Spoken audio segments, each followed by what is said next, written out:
Jóvenes alrededor de todo el mundo, en busca de la libertad, se han levantado contra sus gobiernos llevando la bandera de los Mugiwara. Indonesia, Nepal, México, Madagascar, Serbia, Perú, Paraguay. Una revolución mundial se aproxima de parte de la Gen Z, y varios gobiernos ya han caído.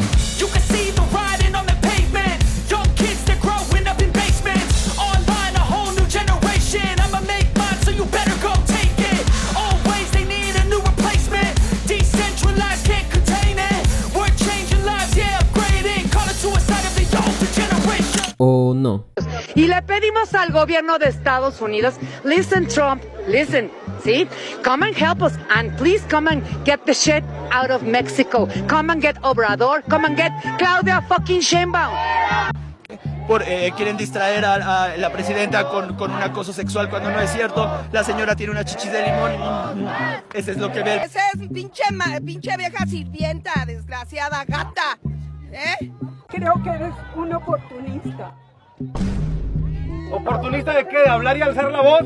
Yo pudiera estar ahorita en Europa arriba de un yate de 300 pies, señor. ¿Sabe lo que es? ¿Son realmente jóvenes cansados que buscan un cambio? ¿Son partidos de derecha que buscan hacerse con el poder? ¿Qué pasa realmente? Y como siempre, la respuesta no es tan sencilla. Bienvenidos, bienvenidas sean todos a este nuevo video. El formato es un poco distinto. Es algo así como un podcast documental, ya que contiene algunas imágenes de apoyo. Pero esto lo hago porque la investigación quedó larguísima y no tengo editores. Así que editar un video de 3 horas es imposible. Bueno, no sé si dure tanto. El video se divide en 2 partes. La primera es la narrativa de las calles, por decirlo de alguna forma. Es lo que se dice que está pasando. Un repaso por todo lo que ha sucedido y lo que se ha dicho. Y en la segunda parte vamos a exponer punto por punto los intereses políticos y geopolíticos que hay detrás de todo esto. Así que sin más que decir,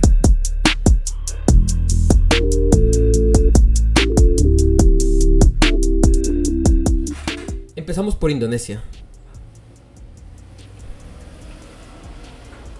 Ok, probablemente escuchen motos y carros y perros y gallos y de todo porque... Ajá. Pero bueno, probablemente no hayan escuchado mucho de Indonesia. Es más, les reto a dejarme un dato sobre Indonesia en los comentarios. Actualmente el presidente del país es Prabowo Subianto, un nacionalista que proviene de la derecha militar. Su política es pragmática. Ha estado haciendo y deshaciendo para quedar bien.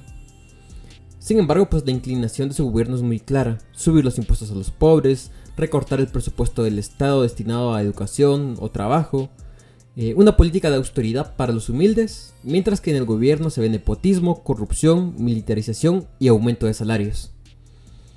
Todo este contexto político nacional llevó a que surgieran diversas manifestaciones en contra del gobierno en agosto del presente año.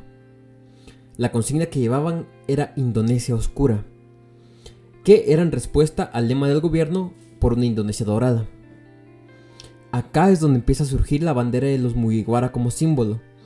Se hizo presente en camiones, en casas, en las mismas manifestaciones, y llamó la atención de la prensa nacional e internacional. Se viralizó especialmente en TikTok, que es donde yo lo vi por primera vez. El 28 de agosto de 2025, en medio de las protestas frente al Parlamento de Indonesia, un vehículo táctico de la unidad móvil de la policía atropelló a Afan Kurniawan. Perdón si no lo pronuncio bien. Según videos, el vehículo se detuvo tras golpearlo, pero después siguió avanzando y lo aplastó con sus ruedas. Una tragedia que demuestra la represión brutal del gobierno. Esto incrementó aún más las manifestaciones, que ahora se hacían masivas. Cientos de miles de personas salieron a las calles, el uso de las banderas de los Mugiwara se incrementó, y algunos sectores del gobierno dijeron que podrían tomar acciones legales en contra de aquellos que usen el símbolo de los Mugiwara. Cabe resaltar que hasta acá no se encontraron personas participantes de la manifestación que se autonombraran Generación Z, aunque algunos periódicos digitales estadounidenses sí usaron la categoría Gen Z como una forma de categorizar y analizar lo que ocurrió en Indonesia. Nepal tiene un gobierno extraño. Funciona de forma parlamentaria, tiene 275 escaños y estos escogen a su primer ministro, que es el máximo gobernador. Los partidos principales son el llamado Congreso Nepalí, que tenía algo así como 88 puestos en los escaños del parlamento. Y pues es un partido de derecha. Y el Partido Comunista de Nepal, ese es el siguiente, que tenía algo así como 70 y algo puestos. El resto son pequeños partidos que no pasan de 30 integrantes, que son o pro monarquía o de izquierda moderada. Pero regresando al Partido Comunista de Nepal, póngale comunista entre comillas, ya que este es algo, el nombre es algo más estético, y son más bien pragmáticos. Buscan que sus intereses se perpetúen antes que pues poner en marcha una ideología, ¿no? Un ejemplo claro es que para poner a su candidato Oli, que no recuerdo el resto del nombre, hicieron una alianza con el partido del Congreso de Nepal, el de derecha, y prometieron que se turnarían. Los primeros 2 años serían para el gobierno de Oli y los siguientes 2 años serían para Deuba, del partido de derecha. Ambos ya habían sido anteriormente primeros ministros, varias veces cada uno de hecho. El sistema parlamentario por su lado me parece interesantísimo. Creo que en otras condiciones y algunos arreglos podría ser interesante, pero ¿ustedes qué opinan de esto? En la práctica, Nepal tiene un gobierno de derecha y una izquierda extremadamente fragmentada e incapaz e incluso turbia en algunos casos. El gobierno de Oli fue represivo, corrupto, como pues todo lo que ya había venido años atrás. Tiene muy pocas cosas rescatables. A nivel nacional el gobierno no ha podido satisfacer las necesidades de la población. Han habido catástrofes como el terremoto de 2015 o la pandemia del COVID, a la cual no pudieron responder con claridad. Una cuarta parte de la población se encuentra en pobreza. 17 de cada 100 nepalíes se encuentran trabajando en el extranjero porque en su país no hay trabajo. Y encima... Esperen, pasa un carro. Ya, eso sucede porque estoy a la par de la calle y bueno, ajá. Encima los hijos de los empresarios empezaron a subir videos sobre sus vidas lujosas. El descontento de la población creció bastante con esto. Y guarden este dato de los hijos de los empresarios, por favor. En fin, todo estalló cuando prohibieron las redes sociales. Bueno, esto tampoco es tan sencillo.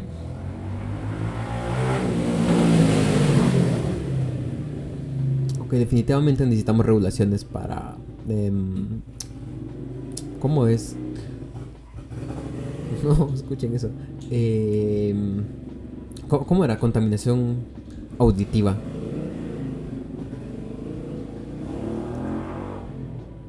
Ok, ya se fue.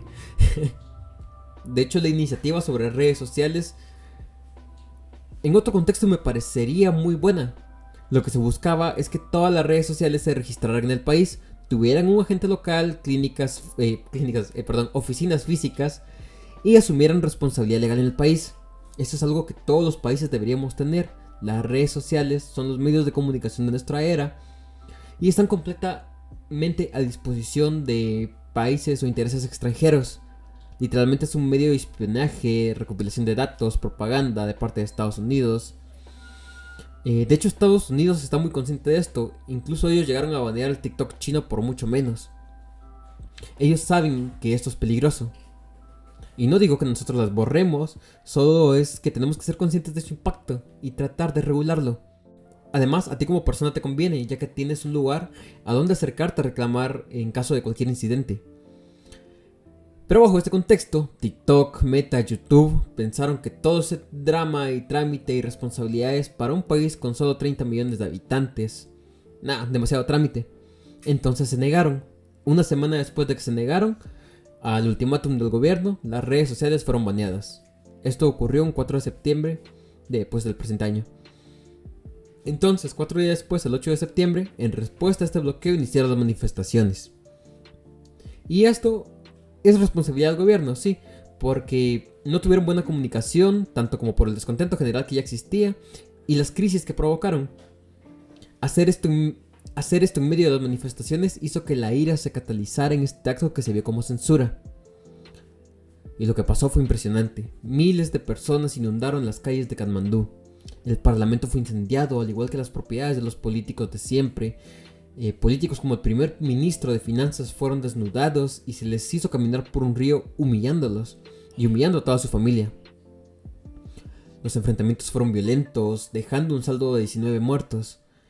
Y al final el primer ministro Oli tuvo que presentar su renuncia y huir del país. Los jóvenes a través de Discord eligieron a la nueva primer ministro interina, que es Sushila Karki.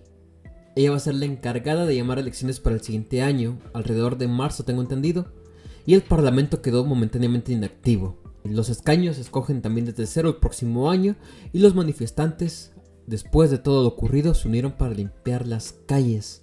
Algo que conmovió a todo el mundo y hizo ver que pues, las marchas de la Gen Z iban a ser algo diferente.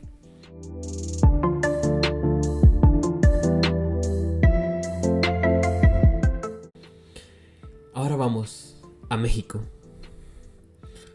México lleva años con problemas inmensos de desigualdad, violencia estructural y migración, como en toda Latinoamérica.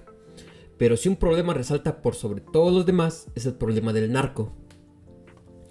El narco es un problema complejo. Tiene muchos matices, pero vamos a tratar de resumir todo de una forma sencilla. Y en pocas palabras, es un negocio redondo. Es un mercado sin regulaciones, donde todo está permitido. Literalmente es el sueño libertario. Pongámoslo así, Estados Unidos es un país con una población estresada, consumista y solitaria. Pues producto del sistema económico de su país. Mientras tanto, México es un país pobre, desigual, con hambre y con grandes regiones en tierras ricas. El resultado estaba clarísimo. La población estadounidense generaba una gran demanda de drogas y México podía producirlas. Pero esto evidentemente por limitaciones territoriales y económicas no iba a generar una estructura sólida y tampoco iba a ser necesariamente violento. Ahí es cuando entra Estados Unidos. La CIA y la DEA han protegido y financiado el narco. Se ha demostrado que 8 de cada 10 armas que se usaron en el narco provenían de Estados Unidos. Y no es de extrañar, en Estados Unidos las armas se pueden comprar igual que una soda en el supermercado o en una tiendita de la esquina. Estados Unidos es un país en crisis y con guerras constantes. Necesitaba vender armas y encontró acá un excelente mercado. Si quieres vender armas, crea guerras. Entonces, presidentes puestos por Estados Unidos en México iniciaron la famosa guerra contra las drogas. Al final, bueno, más adelante vamos a entrarnos más en eso. Con violencia se hicieron grandes plantaciones. La droga se vendía en Estados Unidos, generando otro mercado que dejaba ganancias en ambos lados de la frontera. Y con este dinero se podían comprar más armas, fortaleciendo al imperio estadounidense, el cual también usaba el dinero para mantener otras guerras. Guerras contra naciones que buscaban la libertad. Los políticos mexicanos... Oh no, otra moto. Los políticos mexicanos, nuevamente con el respaldo de los Estados Unidos, empezaron una era de privatizaciones, de abandono social y violencia estructural. El narco era la alternativa que debías tomar para sobrevivir. Como dice la película, a todos acostumbra uno menos al hambre. Aunque eso no exime de la culpa a los cárteles y a sus participantes, claro. Siempre se puede buscar ser mejor. Pero en resumen, esta es una gran maquinaria de dinero. El narco controlaba el territorio, los políticos controlaban las instituciones y las empresas controlaban el lavado de dinero. Los tres se necesitaban, los tres se beneficiaban haciéndose favores, campaña, incorporando el dinero ilegal al sistema y cubriéndose mutuamente. Juntos mantenían un sistema donde el narco no competía con el Estado, era parte de él, era parte del sistema. Y la lucha contra el narco solo usaba de carne de cañón a gente pobre que se veía obligada a tomar bando.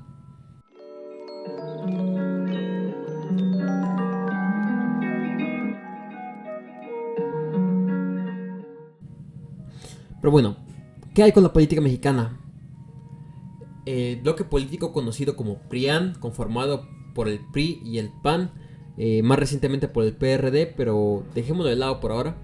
De momento solo el PRI y el PAN, los que gobernaron por 89 años en la llamada dictadura perfecta, siendo en resumen los causantes de la decadencia de México. Crimen organizado, corrupción, represión y masacres como la de Tlatelolco del 68 o el Halconazo del 71. El PRI desapareció, torturó y ejecutó a cientos de opositores, campesinos, guerrilleros, activistas y estudiantes. Ya en la era de la transición democrática, el PRIAN profundizó la militarización. Ahora, con el PAN, la guerra contra el narco de Felipe Calderón detonó masacres como la de San Fernando del 2010. Y a los que puedan pensar que esto quedó en el pasado y que el PRI cambió, les recuerdo la masacre de Tlatlaya, de 2014 durante el gobierno de Peña Nieto. Luego vino Morena, con Manuel López Obrador. Este evidentemente no hizo una revolución, sin embargo frenó lo más salvaje del sistema, las privatizaciones, la guerra contra el narco, recuperó algunas partes del Estado, además de que generó programas sociales para estudiantes, para adultos mayores, para la población en general. Era una izquierda reformista, moderada, aunque en sus principios eran, entre comillas, más críticos, pero lograron ganar una gran simpatía del país, especialmente de los jóvenes, haciéndose con el Congreso en el segundo mandato, donde Claudia Sheinbaum quedó como presidenta, la cual, entre algunas cosas, aumentó el salario mínimo, pero los mexicanos descubrirían que hacer algunas reformas no basta. Morena, si bien como dije rompió con lo más voraz del sistema, sigue dejando libertad a las grandes corporaciones, llegando a reunirse con BlackRock, que es el demonio de la tierra, dando libertad a empresas extranjeras, las cuales llegan a gentrificar las ciudades, generando desplazamiento, desigualdad y escasez de agua. De hecho, se están acabando el agua de México. Pero desde luego, el mayor problema del país sigue siendo el narco. La solución desde luego no es la guerra entre gente pobre, eso se intentó por 30 años y no funcionó. Lo que hay que hacer es ser incisivos con las estructuras altas, con las empresas, con los políticos y con los que lavan el dinero. Morena no ha frenado a las élites capitalistas que sostienen el narco.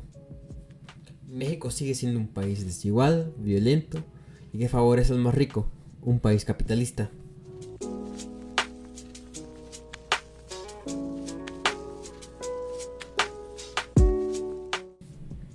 La generación Z en México.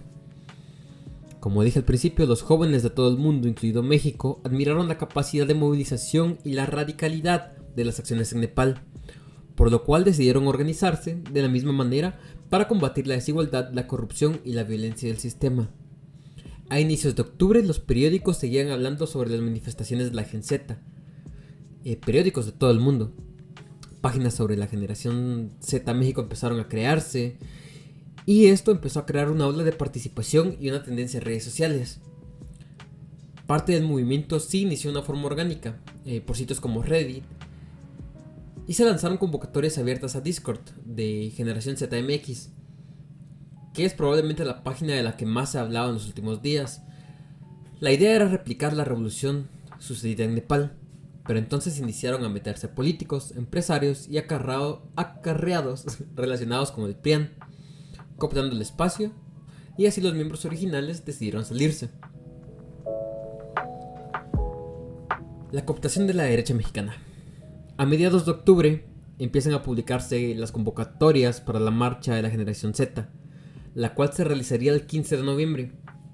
Las campañas mediáticas no parecían para nada caradas por jóvenes, eran videos con IA, machismo, homofobia y partidos políticos involucrados. Los jóvenes tuvieron diversas reacciones, desde sumarse, realizar marchas alternativas, separarse del movimiento de la Gen Z y desconocerlo, pero especialmente hubo mucha curiosidad por lo que estaba pasando. A través de beacons, algo así como Linktree, de la página de Generación ZMX, se encontraban 3 enlaces: el Discord, el Telegram y una convocatoria para defender el INE. Si no son de México probablemente no sepan qué es, pero esto es una pieza fundamental.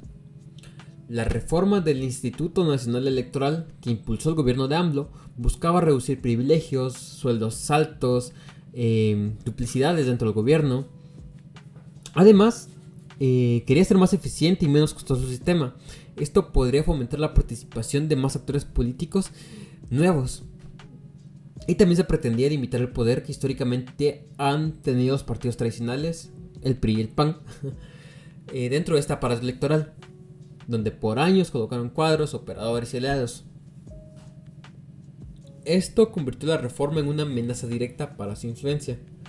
Por eso el PRIAN y sus medios afines presentaron la reforma como un ataque a la democracia, aun cuando pues las medidas buscaban precisamente democratizar el proceso y abaratar los costos. Incluso John Chilte Gálvez, perdón, me cuesta pronunciarlo, participó en las manifestaciones de esta llamada Marea Rosa por el color del INE. En resumen, la defensa del INE fue una bandera útil para los intereses del viejo bloque conservador. Así que en pocas palabras, los administradores de la generación ZMX olvidaron limpiar los rastros de su antigua conexión con la campaña con el PRIAN contra la reforma al sistema electoral. Otra cosa es que en la metadata de uno de los manifiestos del Discord encontraron el vínculo a Monetic Agencia, la cual es una agencia mexicana que ayuda a medios de derecha a monetizar sus redes. Está ligada al exdiputado suplente del PRI en la pasada legislatura, que se llama José Alfredo Fernat Flores.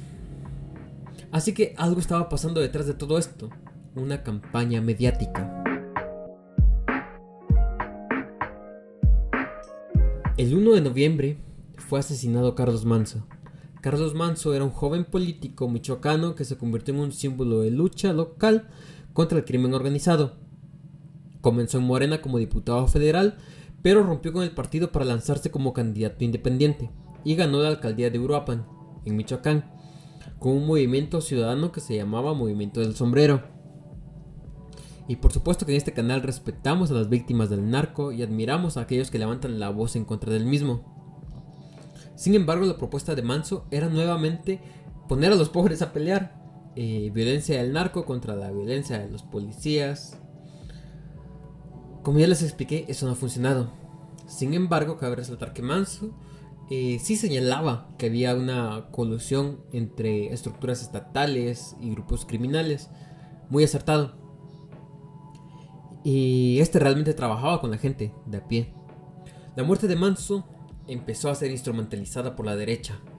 Y antes de continuar, digo instrumentalizada y no reivindicada o conmemorada con respeto. ¿Por qué?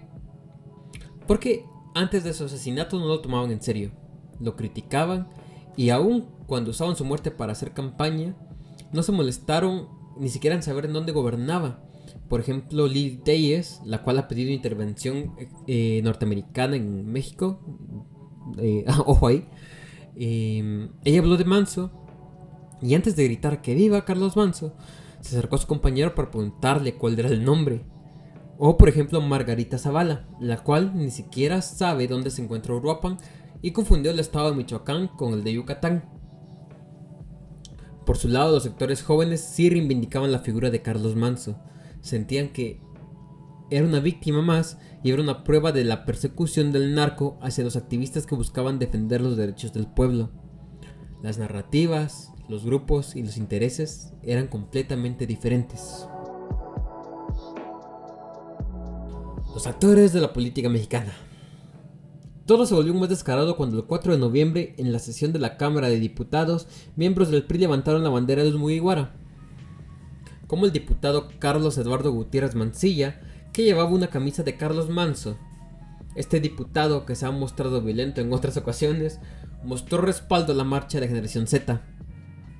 Ricardo Salinas Pliego, uno de los hombres más ricos de México, declarado anticomunista y antiizquierda, además claro de machista y conservador, que es dueño de TV Azteca, Banco Azteca, Electra y mucho más, una persona con mucho ego y que constantemente ataca a la izquierda mexicana, refiriéndose a la misma entre varias cosas, y cito textualmente, como chairos hijos de puta. Ha manipulado la comunicación para ocultar sus escándalos y los de los políticos mexicanos.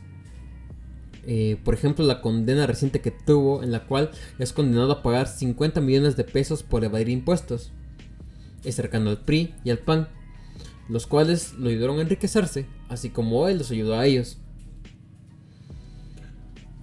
Días luego del asesinato de Manzo, en el 75 aniversario del grupo Electra, se presentó usando un sombrero, como lo hacía Manzo, y habló de él. Y posteriormente en redes sociales ayudó a convocar para las actividades de la Gen Z. Irónico. Vicente Fox, el expresidente mexicano por el PAN, asistió a la marcha también. Usó una camisa negra que decía Generación Z.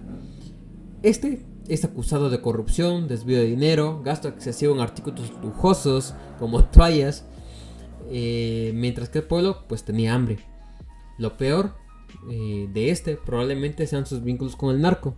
Es acusado de recibir sobornos, así como de apoyar a figuras como Genaro García Luna, exsecretario de Seguridad Pública, quien fue condenado en Estados Unidos por narcotráfico.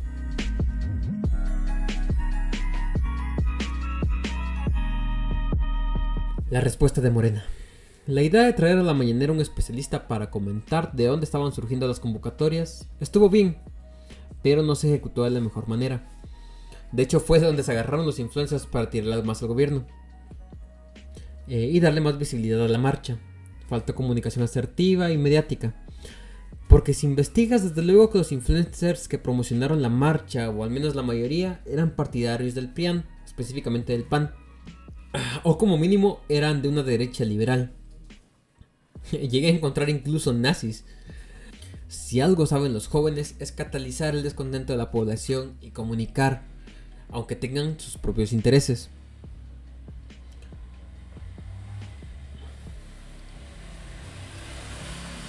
Me sorprende la cantidad de motos que pueden pasar. Son las 10 de la noche. Pero bueno, a Morena, aparte de todo lo que ya dijimos, le falta empatía. Incluir y escuchar a los jóvenes, que son los que realmente van a hacer un cambio. Y no te digo que incluyas a los ahijados del tío Richie, pero ¿dónde dejas a los jóvenes? ¿Cómo atiendes sus demandas? ¿Cómo promueves la participación política del futuro de México? ¿Cómo democratizas tus procesos? Desde el principio atacaron y deslegitimaron a los miembros de la generación Z, sin entender todas sus complejidades. Y desde luego, esto generó un descontento, y no solo de los enviados del PRIAN. Pero bueno, analicemos a las figuras mediáticas que participaron. No soy mi rey o Carlos Bello, es un joven empresario. El 7 de octubre dio una charla que más bien es un culto a su propio ego, la cual se hizo viral, porque en cierta forma supo catalizar el descontento de una parte de la población.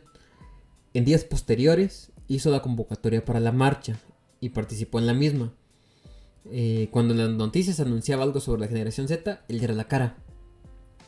Pepe de Migala señala que la fortuna de su familia proviene de ventas de armas al narco, pero no tengo forma de verificar que es así. Si alguien puede, déjenlo en los comentarios. Lo que sí encontré es que está estrechamente relacionado a los políticos del PAN, como a Alessandra Rojo de la Vega, Ed Andrade, el cual mostró indignación porque lo mostraron en una mañanera, siendo él un joven apartidista de la generación Z. Pero si buscas un poco, te encuentras en que este participó en la campaña electoral de Xochitl Gálvez, candidata a presidencial de la coalición del PRI, PAN y el PRD en las elecciones de 2024. Además, en los últimos días se reveló un contrato donde se vio que ganaba más de 2 millones de pesos al año por el contrato con el PAN para hacer comunicación. Dijo que no iba a retroceder. Ya sacó un video diciendo que era un trato, un trabajo que no tiene nada que ver con todo esto, y que se iba a ir huyendo a otro país como exiliado. Y yo estoy seguro que bastantes jóvenes de la política mexicana, jóvenes militantes, han de estar en la misma tesitura que yo, pensando que un verdadero activista que dice que no va a retroceder, que está liderando un movimiento apartidista, nuevo, revolucionario, no se va del país y huye y deja a todo el movimiento tirado cuando las cosas están en su punto más alto. Pero bueno, estos influencers son antipatria. Armando Saucedo fue otro de los participantes de los que hicieron propaganda. Él hace contenido machista, homofóbico y racista. Es promotor del lechaganismo.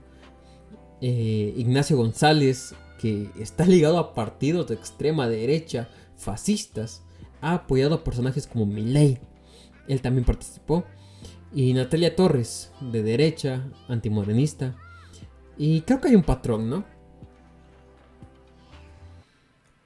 Me pareció curioso que encontré solo un perfil de una chica que también salió en la mañanera, que no encontré vínculos directos con ningún partido político ni con ninguna organización.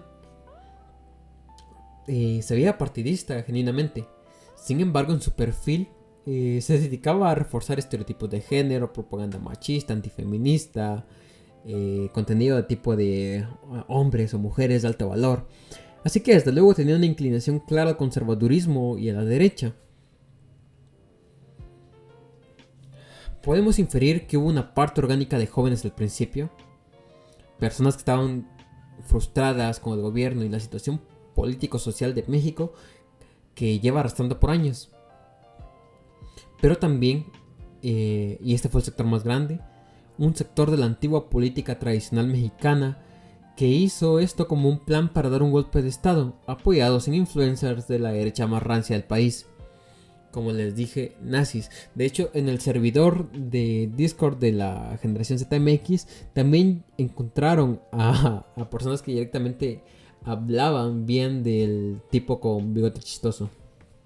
Así llegamos al 15 de noviembre. La marcha empezó alrededor de las 11 de la mañana en el Ángel de la Independencia en Ciudad de México. El trayecto fue por Paseo de la Reforma, luego hacia la Avenida Juárez hasta llegar al Zócalo. La ruta culminó frente al Palacio Nacional. Estaba completamente cercado por vallas y agentes antimotines. La marcha estaba conformada en su mayoría por adultos y las consignas escuchadas eran dos: revocación de mandato y fuera Morena, así como la solicitud de la intervención militar estadounidense para frenar el narcotráfico. Esto se vio demasiado y fue demasiado evidente. En el Zócalo, un grupo de encapuchados intentó derribar las vallas usando tubos y otros objetos. En respuesta, desde adentro se usó gas lacrimógeno y también un polvo o algún tipo de material para repeler cara de colores. Se reportaron decenas de lesionados de parte de la policía y de parte de la gente que se encontraba manifestando. Los policías usaron la violencia y capturaron y encarcelaron a varios jóvenes. Esto incluso cuando la marcha ya había terminado. Incluso llegaron a capturar a jóvenes que no pertenecen a la marcha con extrema violencia. Ok, aquí hay que aclarar algo. Posterior a todo, hubo un grupo que estaba pidiendo que se apoye a los jóvenes capturados, que eran en teoría 20. Pero también habían videos hechos con IA que reportaban a personas que no hay registros que hayan sido capturados, pidiendo justicia por ellos. Entonces, si hay personas capturadas, estén atentos y se pueden ayudar en las actividades que hagan, que probablemente sean manifestaciones para que los liberen, háganlo. Pero también hubo una parte de propaganda política detrás de todo esto. Se reportaron también breves roces entre jóvenes y adultos, debido a que los jóvenes llegaban con posturas más radicales y otras exigencias. Por ejemplo, se pronunciaban en contra de Israel, en contra del genocidio, pedían las 40 horas para la jornada laboral y criticaban a los poderes empresariales. Hubo jóvenes que solo llegaban a curiosear y otros que se encontraban reportando los hechos. Los que llegaban con consignas o hacían preguntas eran tachados de ser enviados de Morena. Llegaron incluso a violentar a uno de estos jóvenes reporteros. Los símbolos recurrentes de la marcha eran las banderas de One Piece, carteles de la generación Z, y la gran mayoría de adultos iban vestidos con camisa blanca y sombrero, en alusión a Carlos Manzo. Se vio que grupos llegaban en autobús y que las cosas como sombreros luego fueron tiradas a la basura cuando terminó la marcha. Y como dije, también se notó la figura de políticos mexicanos como Vicente Fox y miembros del PRD, así como una amplia cobertura de TV Azteca y los medios tradicionales. Algo que olvidé mencionar es que dentro de las consignas hubieron bastantes que eran violentas, machistas y homófobas. Una de las que más escucharon era Claudia Chichis de Limón. Y creo que cualquiera que esté metido un poco en política de cualquier lugar sabe que pues específicamente los jóvenes esto es algo que no aceptarían de ninguna manera. Incluso hubieron personas que defendían el acoso sucedido hace unos pocos días hacia la presidenta de México. Definitivamente esta marcha no fue como las anteriores.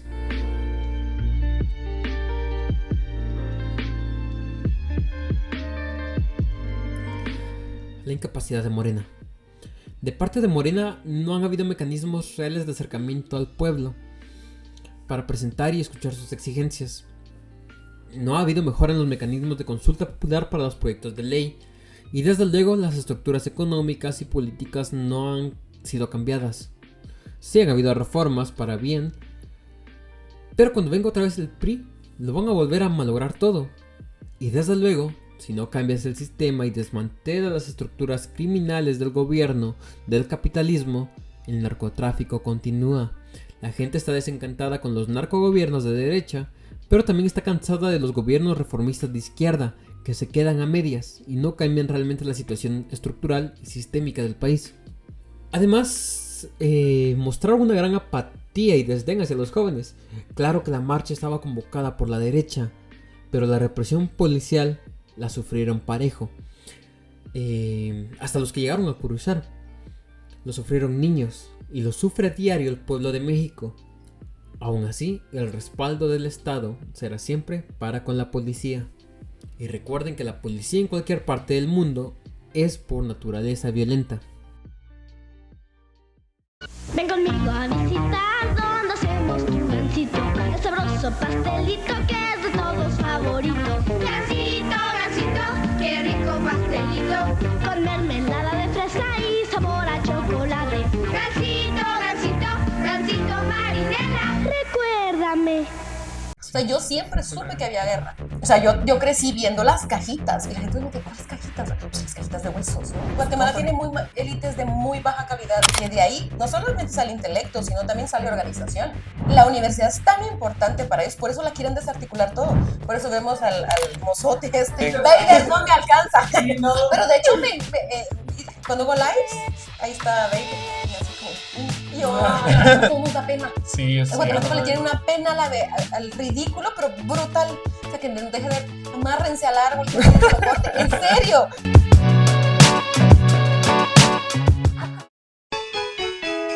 Dulce Navidad, dulce Navidad. Hay alegría en las calles de mi barrio. Huele a pino, hay foquitos por doquier. Suenan posadas, aquí suenan marutas. Allá hay esperanza y amor en cada hogar. Azúcar Cañareal le desea una dulce Navidad.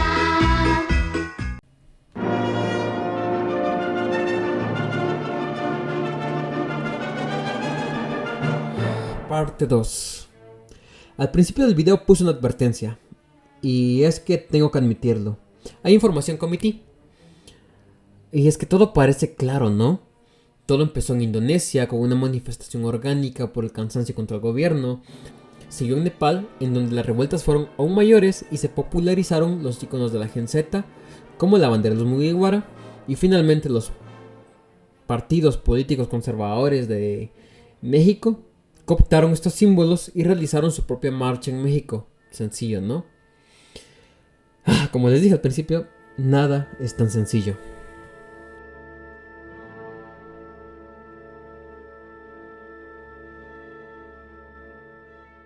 Una frase famosa del rapero Jill Scott: la revolución no será televisada.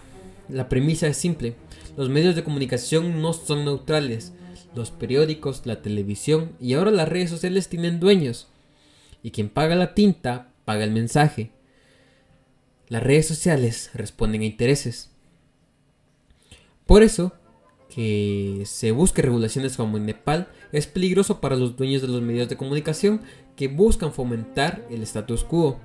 Y es que actualmente la propaganda la hacen pagando a influencers. Escándalos como el del Partido Verde en México hace unos años, o los recientes influencers colombianos que viajaron a Israel para blanquear el gobierno y el genocidio. Un genocidio igual o peor que el de la Alemania nazi. Todo esto es muestra de esa propaganda. Pero lo peligroso es que no siempre es tan descarado. Siempre hay sutiles formas de propaganda política a través de memes, bots o influencers políticos. Porque sí, toda postura frente a algún acontecimiento social es una postura política. Sucede que hay gente que lo sabe y gente que no. Gente a la que le pagan, gente que se regala o gente que simplemente sigue la corriente. Pero todos hablan y todos aportan al debate político, incluso aunque no lo sepan. Recuerden que la neutralidad en tiempos de desigualdad es una postura violenta. Claro, no todos son así, pero el algoritmo siempre premia si te pronuncias a favor de los grandes intereses. Sin embargo, cuando algo subversivo, alternativo o revolucionario empieza a hacer ruido, los algoritmos e intereses empiezan a atacarlo, deslegitimarlo y censurarlo. Aunque las formas son mucho más refinadas cada vez. Por ejemplo, ahora se pone etiquetas como terrorismo, autoritarismo o radical para descalificar. Y luego empiezan los ataques masivos de bots. Te empiezan a tirar medios tradicionales. Te empiezan a responder influencers pagados. Y bueno, es toda una gran maquinaria de propaganda. Lo peligroso, como les digo, es que es muy sutil a veces. La revolución no será televisada, porque los medios son parte del aparato burgués de las clases altas, y las defenderá a toda costa. Por eso cuando TV Azteca cubrió la marcha, sabíamos que algo raro estaba pasando. Nunca ningún movimiento de izquierdas, y mucho menos uno revolucionario, tuvo el apoyo de los medios, y no lo tendrá.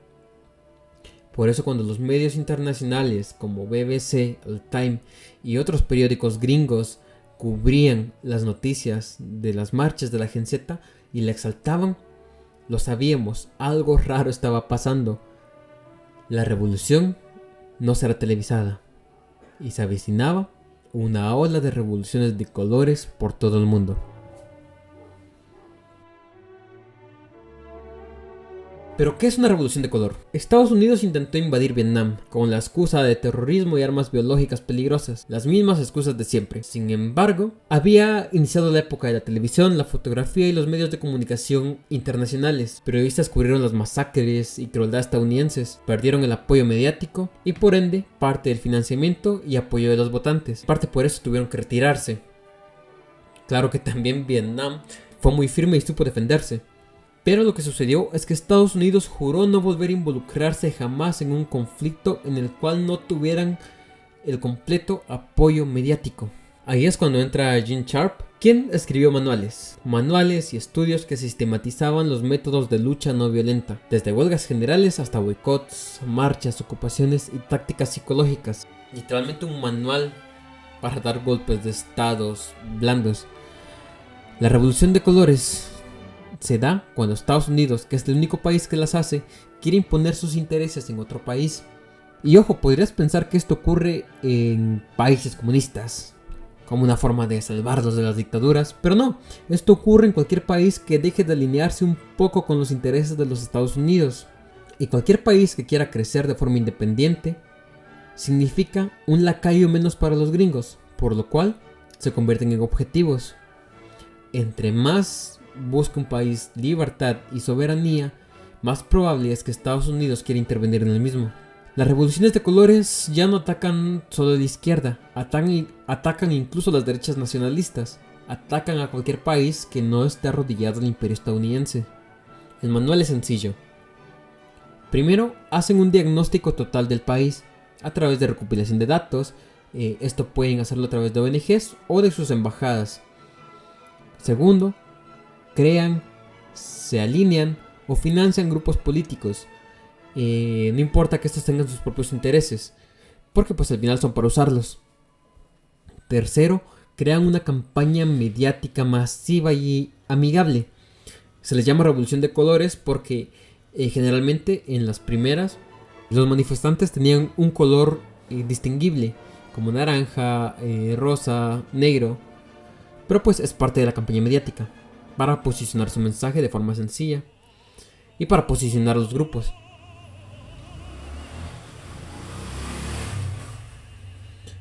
Claro, la campaña viene con un respaldo mediático internacional de sus medios de comunicación y de sus organismos, como la ONU o sus países aliados, los cuales también meten presión. Y cuando todo esto pasa, lo tienen, una revolución de colores servida. Pueden iniciar sus acciones de forma escalonada. Aprovechan el descontento de la población con uno o más problemas. Inician pequeñas manifestaciones. Acá le pagan a algún policía o algún manifestante para que escale la violencia. Y ellos, los Estados Unidos, prefieren que haya un muerto, porque aquí es cuando la gente de verdad se enoja y puede llegar a dar golpes de estados genuinos. Pero claro, los intereses que están detrás son de Estados Unidos y cuando todo pasa, ya ponen a su peón y ahora solo se reparten el premio. Y aquellos que fueron la carne de cañón son desplazados y dejados a un lado. Generalmente cuando ocurre una revolución de colores, viene luego un régimen violento, sanguinario y autoritario que puede llegar incluso a cometer genocidio. Bueno, de hecho es la norma, llegan a cometer genocidio en contra de la población. Esto lo hicieron en Bolivia, Ecuador. Ecuador es un caso en el que era uno de los países más seguros del mundo y lo convirtieron en uno de los más violentos. Lo hicieron durante la primavera árabe y en decenas de países. Y no es necesario que ellos hagan todo o que lo planeen todo desde el principio. A veces pueden llegar y apropiarse de movimientos orgánicos. Y ni siquiera tienen que dar un golpe de estado completo. A veces tienen objetivos más sencillos como hacerse con aeropuertos, con carreteras, con rutas comerciales, poner bases o militarizar países para que si en algún momento lo necesitan ya tienen todo servido pues para así dar el golpe de estado o para que el país responda a sus intereses. Todo esto claro es patrocinado por la CIA, aunque desde luego cubren bien sus pasos y no aparecen ellos. Por eso es importante identificar sus alianzas. Por ejemplo, pueden financiar a ONGs a través de USAID o NET para que estas orquesten los golpes de estado, como lo hicieron en el caso de Bolivia. Y esta es una estrategia que han refinado con los años para dejar el menor rastro posible. De hecho, en la descripción les voy a dejar 2 libros muy buenos. Uno es Balas de Washington. Uy, mi gato botó. Pero el otro era uno específicamente sobre USAID que la cerraron recientemente. Pero esto no es porque se hayan detenido las revoluciones de colores, sino que la CIA ya puede hacerlas de forma más eficiente y ya puede hacerlas sola. O, en el peor de los casos, lo cerraron porque ya empezaron a hacer intervenciones militares más descaradas, lo cual es un peligro para todos. Los Estados Unidos han hecho más de 469 intervenciones militares en todo el mundo. Si buscas en tu país, en algún momento de la historia Estados Unidos intervino, para mal, evidentemente. Pensando en esto podemos notar un patrón, ¿no? En los 3 países hubo campaña mediática, reacciones represivas de parte del Estado, apoyo de medios internacionales con financiamiento estadounidense y por sobre todo objetivos e intereses claros. Así que, ¿qué tan probable es que los Estados Unidos intervinieran en todo el proceso, desde Indonesia hasta Nepal?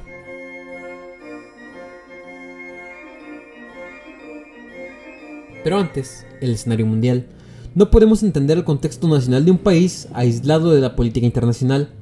Actualmente está librándose una guerra comercial internacional. Los contrincantes son Estados Unidos y China.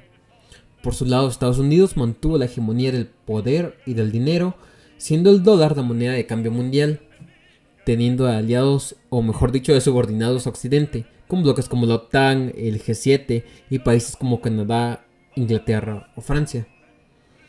Por su lado, China, la cual según los académicos mantiene un nuevo modelo de producción socialista, con orientación socialista, la cual está en proceso de formación de un nuevo bloque económico alternativo, esto de la mano de BRICS, y buscan entre varias cosas el fortalecimiento del comercio en monedas nacionales, reduciendo por lo tanto la dependencia del dólar. Entre sus aliados más destacados están Rusia y Brasil, aunque cada vez más países se incorporan a la unión de los BRICS. Cabe destacar que varios países del sur global, cansados de la dependencia a Estados Unidos, buscan alinearse con este bloque. Pero incluso no todos alineados con el bloque son aliados de China, sino que están ahí para sacarle provecho. Y esto es algo que le conviene a China, aunque no sean sus aliados, claro. Porque pues en el fondo siguen fortaleciendo este nuevo bloque y este intento de un nuevo sistema económico. Con esto en mente, vamos a lo siguiente. Los intereses tras Indonesia. Indonesia ocupa una posición estratégica clave. Debido a su ubicación geográfica, es el archipiélago más grande del mundo, con más de 17.500 islas, y se extiende entre el Océano Índico y el Océano Pacífico. Es decir, que es una posición que lo hace un nexo fundamental para el comercio marítimo internacional, especialmente por su proximidad al Estrecho de Malaca, una de las rutas marítimas más transitadas del planeta, por lo que pasa aproximadamente 25% del comercio mundial y el 80% del petróleo consumido en Asia. Y ojo, ya saben todo lo que pasa por el petróleo, ¿no? La NED ha tenido una presencia muy fuerte en Indonesia. Me fue a servir un poco de chocolate porque la garganta no me da. Tengo que hablar muy alto porque el micrófono es medio chafón. Y bueno, no se escucha si hablo normal. Como les decía, la NED, que es una de las principales fuentes de financiamiento gringo para dar golpes de estado, manipulada por la CIA evidentemente, la NED ha tenido una presencia muy fuerte en Indonesia. Estuvieron muy atentos a las elecciones pasadas y tenían en la mira a Prabowo, que es un militar que se entrenó en los Estados Unidos. No quedó muy clara la postura de la NED frente a él, pero no hubo mayor problema en que este quedara. Aunque claro, este tiene acusaciones de violación de los derechos humanos en los 90, pero bueno, ¿qué importa, no? Prabowo ha abogado por no tomar bando a nivel geopolítico. Sin embargo, se ha unido a BRICS. Estados Unidos, como castigo, le dio aranceles en un 32%. Y Prabowo envió negociadores y lograron reducir los aranceles en un 19%. No encontré evidencia firme de una intervención estadounidense acá en Indonesia. Al menos no en los acontecimientos de las recientes manifestaciones. Pero tenemos que tomar en cuenta esto, ¿no? Que Prabowo suele tomar una postura muy tibia, muy neutral, muy pragmática. Y además tiene relación con Estados Unidos porque, como les dije, se entrenó allá. Sin embargo, debido a su acercamiento a China, no es tan descabellado que Estados Unidos sí esté tratando de poner todas las piezas en caso de que tenga que intervenir. Se cumplen requisitos como por ejemplo la estrategia de propaganda sencilla, el hashtag Indonesia Oscura que se usó, todas las personas iban vestidas de negro y de hecho encontré uno que otro cartel escrito en inglés, aunque en este país específicamente sí hay un porcentaje elevado de personas que hablan inglés. Entonces no sé qué pensar sobre eso. Y el otro punto, el cual cumple con las características de un golpe de estado de revolución de colores, es que los intereses de Estados Unidos en la región son muy claros. Pero bueno, este es el país donde parece todo un poco más orgánico. Y también pues cabe resaltar que la cooperación militar entre Indonesia y Estados Unidos sigue siendo fuerte. Entonces en este país parece que todo es muy orgánico, aunque como les digo se cumplen esas dos características: una campaña mediática sencilla e intereses de Estados Unidos en la región.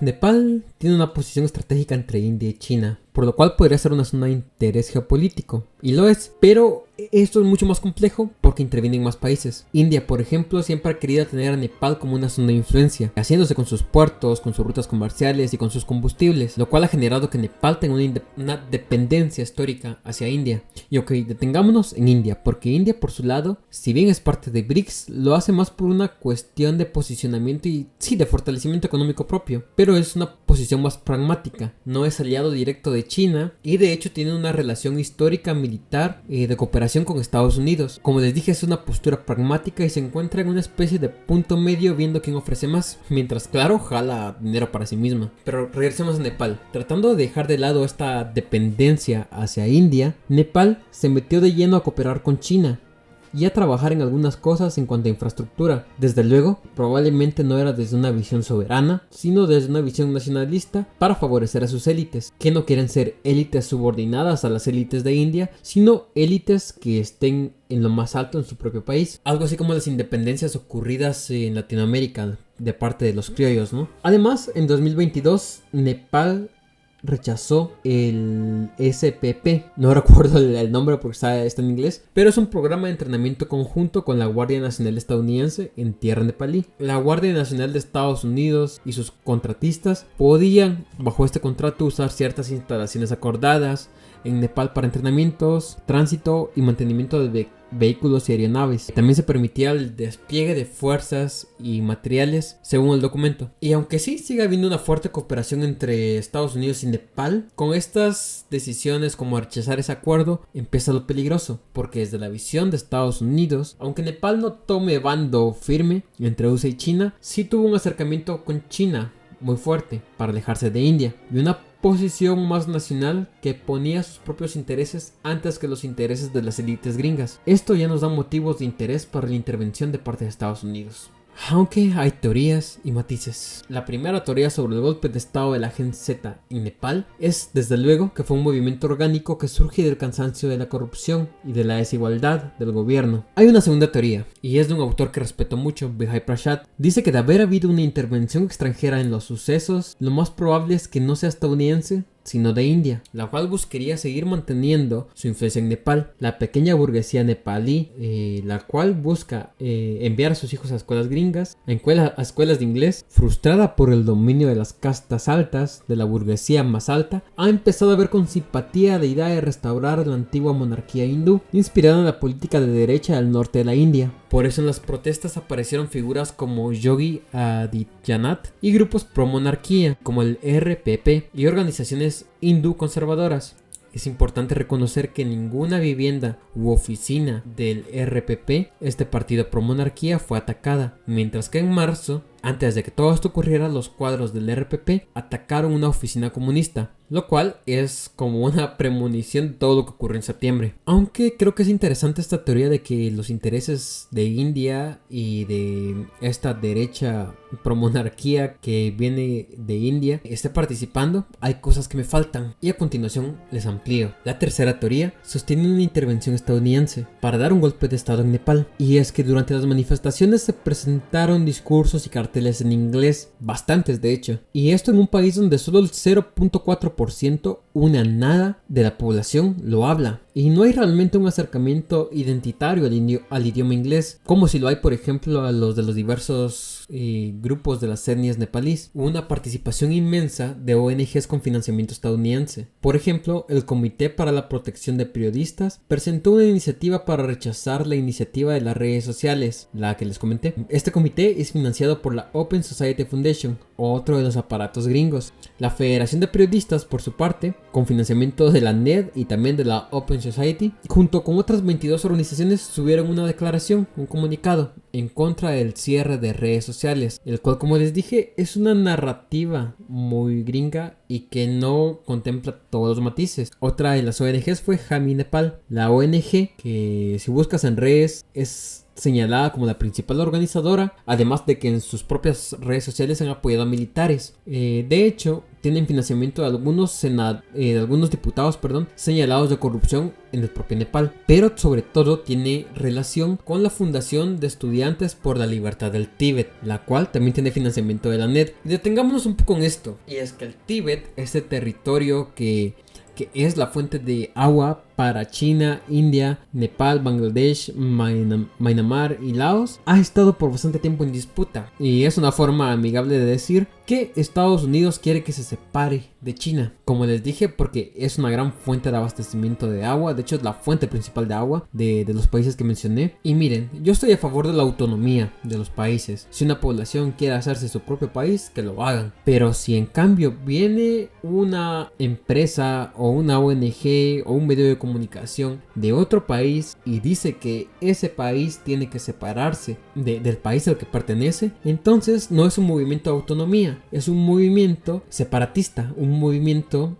que busca escisionar países para que estos pierdan poder. Además, claro que si se vuelve una región autónoma, si se vuelve su propio país, Estados Unidos van a mandar a sus embajadas gringas para hacer relaciones y van a aprovechar a meterles aparato militar, tanques, armas y bueno, siendo la frontera precisamente con China. Creo que se entiende por qué les interesa tanto que se separe de China. Entonces mucho ojo con esta organización, porque es una de las que más han estado invirtiéndole para tratar de separar esta parte de China. Los reportajes de medios occidentales, de medios de comunicación, los cuales también tienen inversionistas en Estados Unidos, fueron masivos en comparación a otros hechos ocurridos recientemente, incluso mayores a los reportajes que hubieron sobre Indonesia, CNN, BBC, los medios de siempre. Y es aquí donde empezaron los manifestantes a autonombrarse Gen Z y donde los medios empezaron a usar el término masivamente.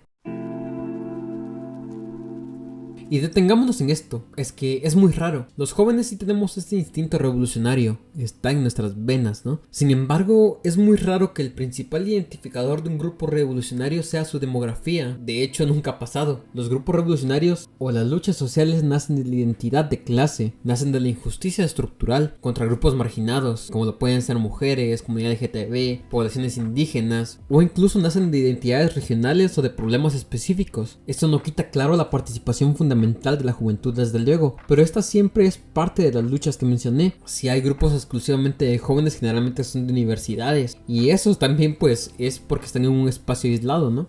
La etiqueta de la Gen Z nace de la industria del marketing y de las consultoras empresariales que necesitaban segmentar consumidores para vender productos, modas, estilos de vida. Revistas como Time, empresas como Nielsen y consultoras como McKinsey popularizaron estas etiquetas para identificar patrones de consumo, no de lucha social. Desde ahí los medios estadounidenses las exportaron a todo el mundo como si fueran fases naturales de la humanidad. Estas categorías tienen un fuerte tono individualista, interpretan el comportamiento político según la edad, no según la clase, no según la posición material, no según las relaciones de producción o la desigualdad. Es algo que solo pudo venir exclusivamente de Estados Unidos. Además que es claro un nombre diseñado para dividir y despolitizar a la población. Las propuestas de la Gen Z en todos los lugares donde aparecieron eran propuestas apolíticas, según ellos, claro. Revocaciones de cargos, renuncias y ya. No hay una exigencia por un cambio estructural a la economía, no hay una exigencia por un cambio en las condiciones de vida, en las condiciones laborales, en las condiciones de los trabajadores, en los derechos de las mujeres. No se posicionan frente a la intervención extranjera. Bueno, sí lo hacen, se posicionan a favor cuando ya están más adentrados en las revueltas y hacen todo de forma más descarada, claro. La generación Z es una forma de despolitizar a los jóvenes, lo cual no es nuevo, lo han hecho muchas veces. De hecho, así ganó Milei en Argentina, con un movimiento supuestamente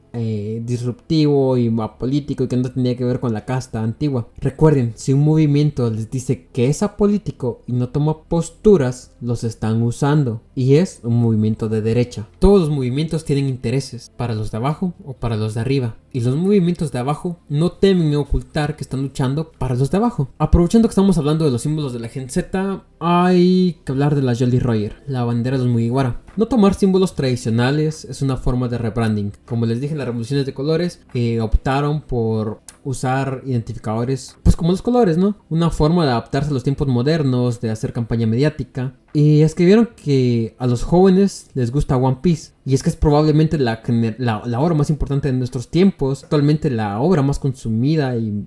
¿cómo dice esa palabra? Es la obra más... que la gente más ve en nuestra era. Y decidieron cooptarla, sin entender que One Piece defiende la libertad de género, se opone a la esclavitud, al imperialismo, al genocidio, al gobierno mundial, que es una parodia del gobierno de los Estados Unidos y de sus aliados en Occidente en la OTAN. One Piece se opone a las clases dominantes y tiene orientaciones anarquistas desde el lado de los piratas y orientaciones marxistas desde el lado del ejército revolucionario, que por cierto tengo videos sobre Kuma que amplía un poco esto, y tengo ya grabado uno de Vegapunk que me está costando un poco editar, así que suscríbanse, den like, apoyen para que pueda seguir trayéndoles contenido. En fin, One Piece es un símbolo de libertad, pero de la libertad no para el mercado, de la libertad para las personas, para los pueblos y los trabajadores. Es un símbolo que no podemos perder y de hecho les invito a recuperarlo y reapropiarnos de algo que nos pertenece. Podemos usar el logo del ejército revolucionario, ahí se las dejo.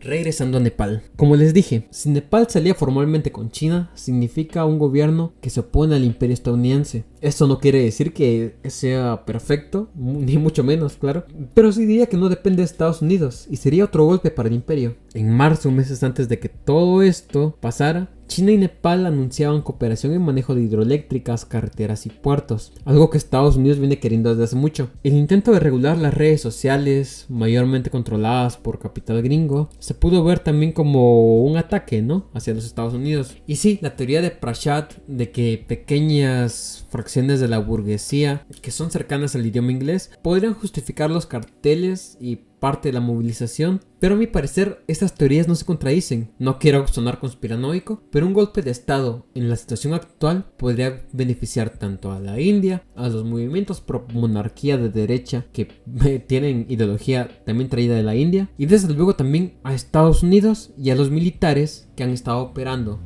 Mis predicciones es que el gobierno de transición fingirá estar por encima de la política, mientras que detrás se reconfiguran y se reorganizan los partidos y movimientos que buscan implantar sus intereses, ya sean de origen burgués, indio, estadounidense. Quizás todos. Lo veremos conforme pasen los acontecimientos. Pero está claro que un nuevo personaje no cambiará la situación de Nepal y la gente solo se va a desilusionar con la democracia. Así que sí, a mi parecer, esto fue una revolución de colores que puede estar matizada por otras intervenciones de grupos que tienen sus propios intereses, lo cual no quiere decir que deje de ser una revolución de colores.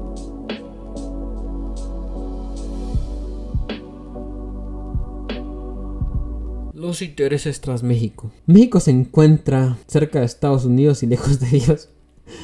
Tiene una situación particularmente buena y mala a nivel geopolítico. Tiene salida a los dos océanos, una cantidad inmensa de recursos naturales y por sobre todo, como les digo, su cercanía a Estados Unidos. Un dato fundamental es que hay alrededor de 12 millones de mexicanos en Estados Unidos. Todos sabemos que Trump ha tenido una política antimigratoria que son maniobras ideológicas diseñadas para dividir a los trabajadores, a los pueblos oprimidos y generar un enemigo en común y ganar votos. Es una excusa para reprimir migrantes, tratarlos como criminales. De hecho, tratan así a toda Latinoamérica, ¿no?, como criminales. Con esa excusa, nombrando a los carteles como terroristas, intentó poner aranceles de un 35% a los productos mexicanos, que es claro también una forma de decirles: ustedes siguen siendo nuestros subordinados. Sin embargo, no contaba con que el gobierno de Morena respondería firme y amenazaría con responder de la misma manera, por lo cual Estados Unidos cedió, o eso parecía. Últimamente han habido bastantes insinuaciones del gobierno estadounidense de querer invadir el territorio mexicano.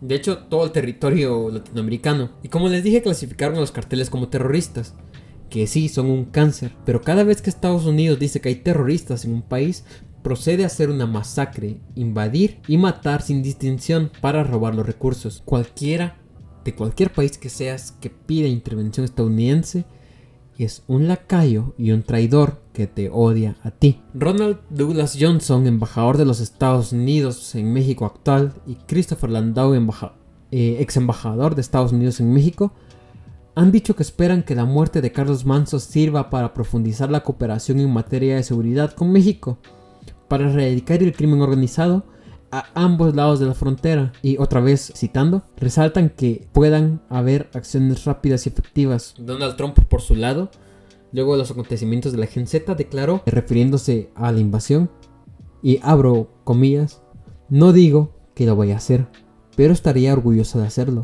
Estuve viendo lo que pasó en México y hay graves problemas. Si es necesario lo haríamos. Haríamos lo mismo que hicimos en el agua. Cierro comillas. Y con esto del agua se refieren a los recientes ataques estadounidenses a supuestas embarcaciones marinas que llevaban drogas, donde asesinaron a varias personas, pero no presentaron ninguna evidencia de que sea real lo que dijeron.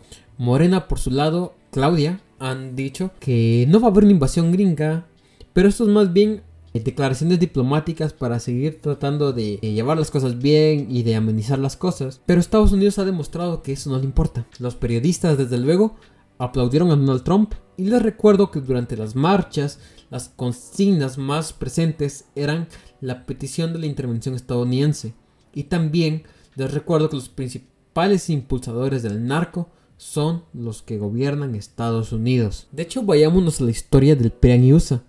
A lo largo de la Guerra Fría, hasta entrado el siglo XIX, distintos gobiernos del PRI mantuvieron vínculos directos y continuos con la CIA. Documentos desclasificados muestran que presidentes priistas como Adolfo López Mateos, Gustavo Díaz Ordaz, Luis Echeverría y José López Portillo colaboraron con la CIA mediante programas como el ITEMPO, donde altos funcionarios mexicanos actuaban como contactos informantes o aliados estratégicos de inteligencia.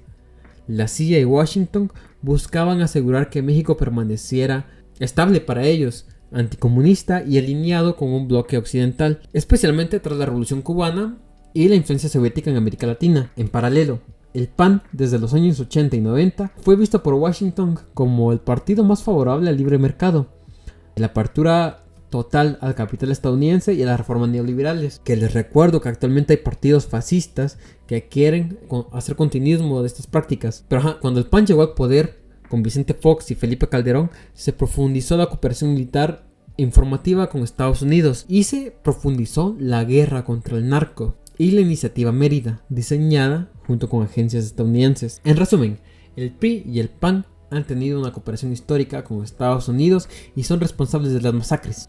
Algo que no mencioné es que durante los acontecimientos del INE, de la Marea Rosa, participaron ONGs con financiamiento estadounidense, como el MCSI, financiado directamente por USAID y NED. Así que esta cooperación histórica con USA nunca desapareció, solo cambió sus formas y se camufló mejor. Desde luego, hay muchas ONGs e influencers con financiamiento gringo o del PAN o del PRI al cual no podemos acceder, como lo que pasó con Edmar, que nos enteramos porque pues un diputado de Morena sacó a relucir esto, ¿no? Pero nosotros, la gente de a pie, ni siquiera tenemos acceso a esos documentos. Pero ahora no suena tan descabellado que Salinas, que ha tenido problemas con Estados Unidos como deudas, que ha pagado por no ir a la cárcel y que probablemente debe muchos favores, no es descabellado que intenten ponerlo como presidente y este le deba todo a Estados Unidos, teniendo que obedecerle ciegamente. Aunque claro, esto no le importa a él. Y de hecho le conviene, así no se preocuparía por los 50 millones que le debe a México. Y aprovechando todo el aparato mediático de derecha mexicana que aún sigue, que busca regresar al poder, Estados Unidos patrocina, forma, da instrucciones para que convoquen a la marcha para desestabilizar el país. Lo que sucede es que la derecha mexicana es muy incompetente, al igual que la de mi país, Guatemala. Son élites demasiado incompetentes. Y aquí un dato clave: aunque hubieron movimientos orgánicos en octubre, hay cuentas de la generación Z México que están activas desde principios de septiembre, cuando pasaba todo en Nepal, y cuentas como la de Ana Lu de TV Azteca convocaron a marchar al palacio antes de todo el revuelo mediático, antes de que las cuentas de Gen Z lo hicieran. Todo estaba planeado desde el principio. Yo de hecho encontré una cuenta de la Gen Z México que era un bot, que era propaganda a favor de Corina Machado, que está pidiendo intervención militar en Venezuela. Que sí, que Venezuela tiene muchos problemas, pero Estados Unidos siempre llega a empeorar todo. Y esta cuenta quedó inactiva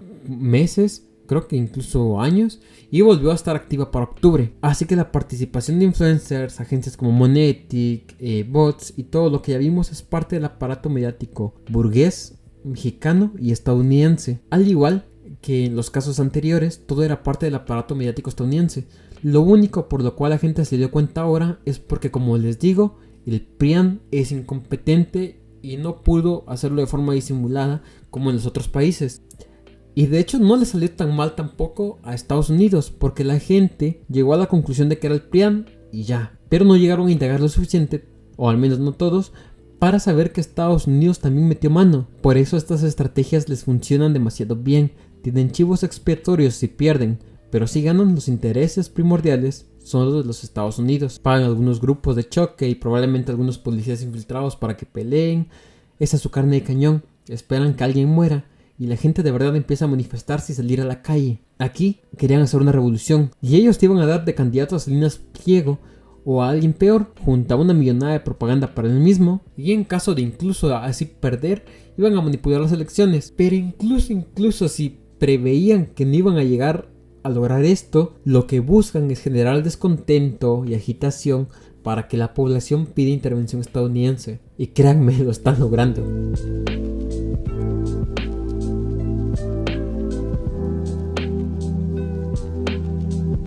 Conclusiones y aprendizajes. La situación política global es tensa, estamos por entrar en una época de cambio y las decisiones que todos tomemos como sociedad marcarán el rumbo del mundo. Estados Unidos es un imperio que está a punto de perder su rol como potencia hegemónica y hará todo para impedirlo. Si bien les dije que Indonesia parecía lo más orgánico de todo esto, todo pasó en un lapso muy cercano de tiempo y Estados Unidos tiene desde hace años el aparato mediático, alianzas y militares en todos los países. No es descabellado pensar que todo es parte de una misma estrategia de control global, en un contexto en el cual ya han empezado con sus intenciones de invadir países como Latinoamérica para hacerse sus recursos, como ya les dije, Venezuela, Brasil, Cuba, que sí, que son países con problemas, pero es que Estados Unidos no va a arreglar nada. En un contexto donde ya pusieron presidentes como Milei que les entregan parte del territorio, en un contexto donde buscan mantener e imponer su dominio en todos los continentes, en un contexto donde han practicado y refinado sus tácticas de tortura, asesinato, genocidio en países como Palestina o el Congo, ten cuidado, porque el siguiente eres tú. Busquen las señales. En mi país, como les dije, Guatemala, Estados Unidos empezó ya. Se apropió de los puertos, de los aeropuertos, del ferrocarril, que de hecho aún no tenemos, así que les regalaron el proyecto a ellos para que ellos decidan qué hacer con eso. Así como les regalaron nuestras cárceles, y estos hicieron un escándalo haciendo que unos reos escaparan, y la burguesía nacional e internacional empezó a pedir intervención gringa y militarización. Días antes de que dejaran escapar a estos reos, Estados Unidos declaró terroristas a los mismos, y el aparato mediático empezó a moverse. Así que sí, las estrategias están empezando a surgir en todos los países. Tengan mucho cuidado. Yendo a la autocrítica, podemos decir muchas cosas. La derecha y Estados Unidos están demostrando la incapacidad de la izquierda, de los movimientos anarquistas, comunistas, socialistas, marxistas, antiimperialistas, anticoloniales y todo aquel que busque la mejora de los pueblos, trabajadores, mujeres, comunidades marginadas. Para todos nosotros los de abajo, han demostrado que somos incapaces para adaptarnos a las nuevas tecnologías, a las nuevas dinámicas de comunicación, a los jóvenes, una incapacidad de intercambio generacional, de trabajo intergeneracional, una incapacidad de organizarnos, de trabajar juntos y de demostrar que a través de la ideología nos dominaron completamente y nos dividieron. Y ahora peleamos entre nosotros, los de abajo, por género, raza, cuando todo esto son etiquetas del capital, etiquetas que solo nos dividen. La derecha, el narco, los Estados Unidos, las maras, demostraron que no temen usar violencia, que no temen cometer genocidios, que no temen imponer el narco, mientras que los que mueran sean los pobres. Mientras que la izquierda trata de ser moderada en su discurso, de ir caminando con la cabeza gacha, de no alzar la voz, de sí, ser críticos, pero no tanto, no vaya a hacer que me hagan algo, ¿no? Y a veces se entiende, claro, pero es que los de abajo somos todos y ellos son solo unos pocos pelones que tienen mucho ego y mucho dinero, claro, y recursos. Pero es que si de verdad nos organizáramos, podríamos realmente hacer lo que se hizo en Nepal y hacerlo de que sí surja de los pueblos y no desde la imposición, ¿no? Y desde otros intereses. Ellos entendieron que las grandes masas son las que cambian las cosas y lo aprovechan. Tenemos que nosotros reflexionar sobre cómo hacerlo y cómo empezar a cambiar las cosas para los de abajo. No hemos tenido la capacidad de señalar a los enemigos, de identificarlos, de anticipar los movimientos. Cuando es muy claro, ¿no? El principal enemigo es el sistema económico y después de los principales enemigos son sus defensores. La clase empresarial, los dueños de los medios de producción, la clase política, las ideologías conservadoras y liberales, que ahora no temen mostrarse como lo que son, fascistas, y que no temen respaldar al narco. La generación Z nunca existió. Fue una campaña mediática para usar a los jóvenes como carne de cañón en el camino del imperio estadounidense y de las burguesías nacionales para prolongar su poder.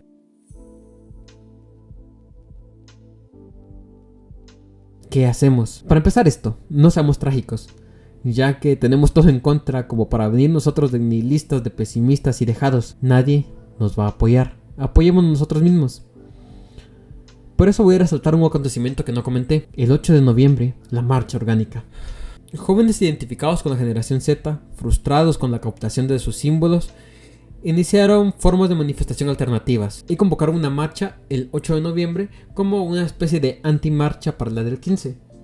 Una de las que convocaron fue Ana Sotero, o Ana con una N en redes sociales, la cual ganó el premio de juventud el presente año en México y aprovechó en el Congreso a tirarle a los diputados de México. Se ve que es una joven activista del UNAM con un gran potencial político a futuro.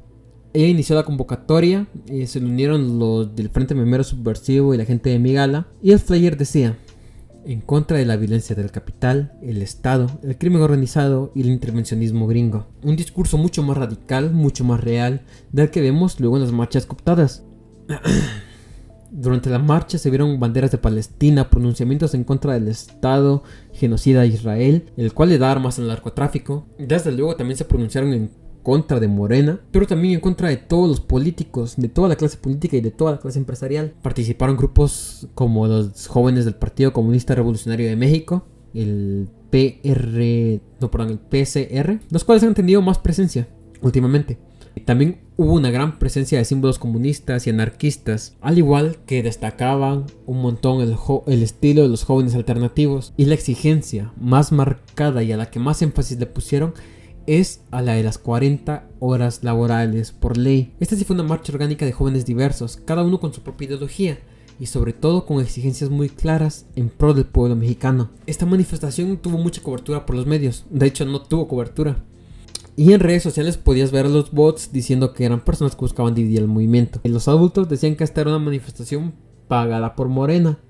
Y bueno, de hecho aquí yo también estoy cometiendo un error, ¿no? Dividiendo entre adultos y jóvenes, porque pues es una estrategia del capital para fragmentar las luchas. Hubieron incidentes menores, una gran apatía de los adultos conservadores frente a la manifestación, pero se demostró que los jóvenes pueden organizarse y tener posturas incisivas frente al capital. Entonces, ¿qué hacer? Lo más importante es organizarnos localmente en nuestras comunidades, con nuestros vecinos, como estudiantes, como trabajadores, como mujeres, como poblaciones. Pero organizarse no es solo juntarse a platicar, es entender que nos afecta a todos, formarnos, tomar posturas, hacer comunicación, ser firmes. Y todo debe llevar una lucha política. No les voy a decir qué bandera tomar, pero no sean tibios. Los tiempos actuales son tan peligrosos que los tibios serán recordados con vergüenza, cooptados por la derecha o asesinados por aquellos que no se atrevieron a condenar. Debemos buscar autonomía, nada de injerencia gringa. Debemos dignificar las condiciones laborales. Debemos ser firmes, frenar a las élites voraces. Debemos hacer que los trabajadores y los pueblos sean dueños de su destino. Milita políticamente. ¿Dónde? Eso ya es un trabajo que la intuición, la experiencia y la suerte le dictarán a cada uno. Busca qué organizaciones hay cerca de ti. Busca qué defienden y busca su historia. Actualmente en México, que es donde mayoritariamente la gente ve mis videos, están las madres buscadoras, los colectivos universitarios, hay organizaciones barriales, movimientos antigentrificación, movimientos por derechos de la tierra, hasta el Frente Memero Subversivo, ¿no? Que es una forma de resistencia a través de redes sociales. Puedes trabajar desde estos, como te digo, buscar qué otros hay, o crear crear tu propio comité barrial. Pero también se requiere participación en partidos políticos, bueno, al menos eso creo yo, para cambiar el sistema y no solo hacer reformas. Así que busca un lugar en el cual militar. Está el grupo anarquista de Migala, está el Partido Comunista, que he visto que han empezado a tener más presencia, están los sectores más radicales de Morena, aunque he escuchado que incluso este lado de Morena es muy tibio. Yo no conozco a ninguno desde adentro.